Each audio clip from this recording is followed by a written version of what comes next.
100 करोड़ से भी भारी कहानी। दो दोस्त, तो एक अमीर बच्चा था, एक नॉर्मल बच्चा था। इस बच्चे ने बड़ी डेयरी खोली थी, बड़ा फार्म खोला था और ये लगभग दिवालिया होने के कगार पे आ गया। और इसका जो दोस्त था वो बड़े घर का बेटा था, मतलब एक तरीके से राजा का बेटा था।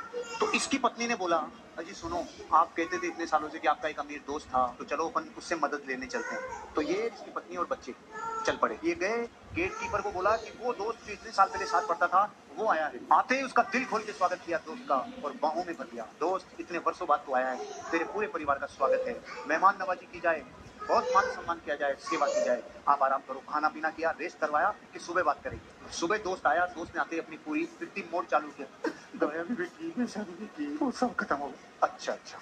अब उसने मंत्री को आदेश दिया, मंत्री जी इनको एक बकरी दे दो। उस पति ने बोला, सुन राजा से यार, जो दे बजे लेयर निकल गया यार। बकरी लिए और निकल लिए। 2-5 दिन 10 दिन दूध पिलाया, बच्चे बढ़ गए। 5-10 दिन 20 दिन 15 दिन हो गए और बकरी। तो जैसे बकरी मरी तो एक दिन तो पति पत्नी एक दूसरे की तरफ नहीं देखे। साला इतना बड़ा राजा, मेरे को बकरी देके नहीं जाता, दिमाग खराब है यार। लेकिन 3-4 दिन बाद झाग आ गई वापस कि चलो चलते हैं, अब की बार देखते हैं, अब की बार थोड़ा सही देना चाहिए। वो गया, वैसे ही स्वागत हुआ, रात को विश्राम हुआ और सुबह 10:15 बजे वापस बकरी भी मर गई। राजा ने बोला, चिंता मत करो, बिल्कुल भी कोई चिंता करने की जरूरत नहीं है, मंत्री जी बकरी दे दो। अब राजा का आदेश कोई टाल सकता है क्या? शांति से बकरी लेके 5 दिन दूध पिए, 10 दिन दूध पिए, 15 दिन दूध पिए बकरी। अब की बार अगर बोली, ए सुनो जी, ए चलो पधारो, रुको, विश्राम करो, खाना खाओ, पियो, मस्त रहो, शानदार जिंदगी जियो, सुबह 10:15 बजे बकरी मर गई। परमात्मा जो भी करता है अच्छे के लिए करता है, चिंता करने की कोई भी जरूरत नहीं है, टेंशन मत ले, मैं तेरे साथ खड़ा हूँ। मंत्री जी बकरी दे रहा। पत्नी ने माथा पकड़ लिया, वो ना गुस्से में बकरी ले गए। 1 दिन 2 दिन 5 दिन 10 दिन बकरी पे आए। आप क्या सोच रही? बकरी, एक बकरी और ले आई और वो जो बकरी थी उसके भी बकरी 4-5 बकरी हो गई। दूध मामला सेट हो गया, बच्चे पढ़ने लगे और अब थोड़ा थोड़ा दूध बेचना शुरू कर दिया। 90% लोग इस टाइम भूल जाते हैं जिसने बकरी दी थी।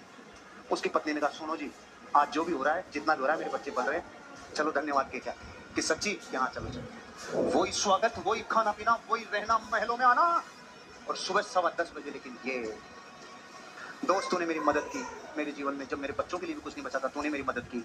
मैं आज केवल शुक्रिया अदा करने आया हूँ।